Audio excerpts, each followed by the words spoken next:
Hi, Molly. Hi. We have already spoken about emotional regulation with Dr. Sachin, I think, in our videos. I wanted to ask you today, what are the early signs of emotional dysregulation?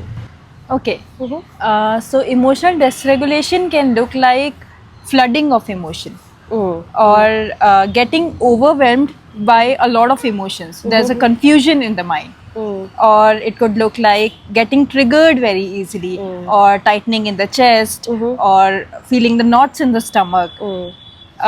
It can also manifest in your interpersonal relationship. So you are getting irritated with your partner a lot, snapping out a lot. So there's a lot of fights happening. So emotional dysregulation basically means that your personal and your interpersonal relationships are getting affected because the emotions are getting too much. You're feeling too Overwhelmed. sensitive or overwhelmed by them. So you're directly going from the scale of 0 to 100 very quickly. Is emotional regulation a skill or is it an ability? So emotional regulation is both an ability. That means that it has some innate capacities like attention, like cognitive capacity to process the emotions. And it is also a learned skill, which means that it becomes better as you mature. It becomes better through your experiences, through your learnings, which also means that early childhood experiences or experiences of trauma, abuse, violence can definitely impact the emotional regulation. So, how you learn through them uh, is impacted. Hence, it is both a ability and a skill, which means it is kind of a good news. Okay. And lastly, I want to ask you, what are the therapy approaches that you use for emotional regulation? So for pervasive emotional dysregulation, this therapy, dialectical behavior therapy, is popularly used, is commonly used.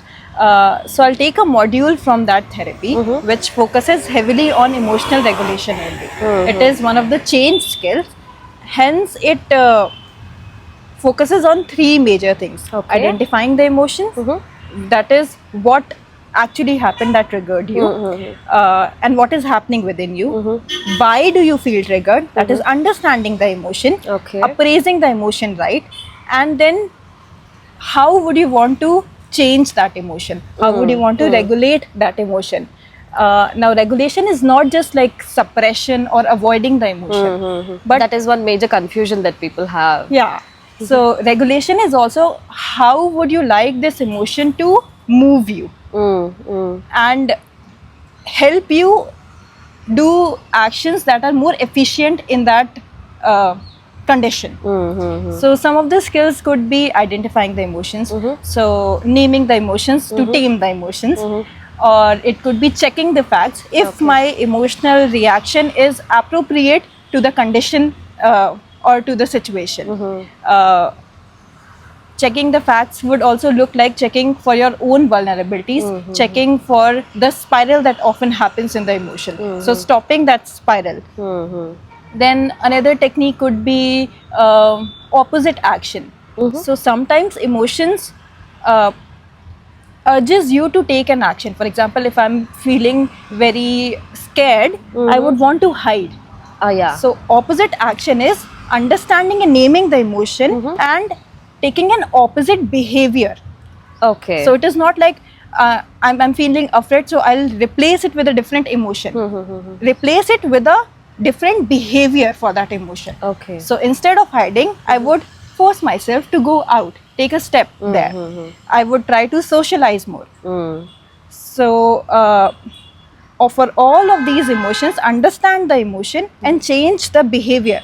Take an opposite action there. Then some of the skills are there's an acronym that is ABC Please. ABC, please. Okay. One part of ABC Please is reducing the emotional vulnerability that helps us manage or regulate our emotions better. A stands for accumulating the positive emotions, using self-soothing or self-care to feel better in that situation and helping your nervous system regulate, helping your nervous system calm down.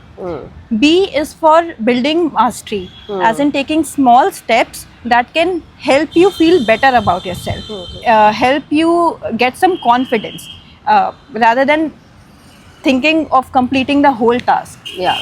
C stands for coping ahead, which means that breaking a big task into small tasks that helps us formulate a plan, that helps us in rerouting how we would want to go about it. So, in that sense, hopelessness can turn into hope. Then the please part is about managing your vulnerabilities and attaining well-being. So P stands for physical illness, reducing any signs of physical comorbidity. For example, if you're feeling exhaustion, or for certain psychiatric medicines is something that you require, so taking your medicines properly. E stands for eating a balanced diet. Nutrition has a Major role, and that we have already talked in our former videos. A stands for avoiding any mood altering substances. So using drugs or alcohol or coffee for that matter can alter your mood. So avoiding anything that alters the mood, any substance, we don't have to take that. Okay. And S is for sleep. So maintaining a proper 8 hours of sleep, having a good sleep hygiene is of paramount importance. And E is for exercise. So having some physical activity, be it walk, be it meditation, be it breathing, be it going to gym, any form of physical activity can help us manage our emotions. Right.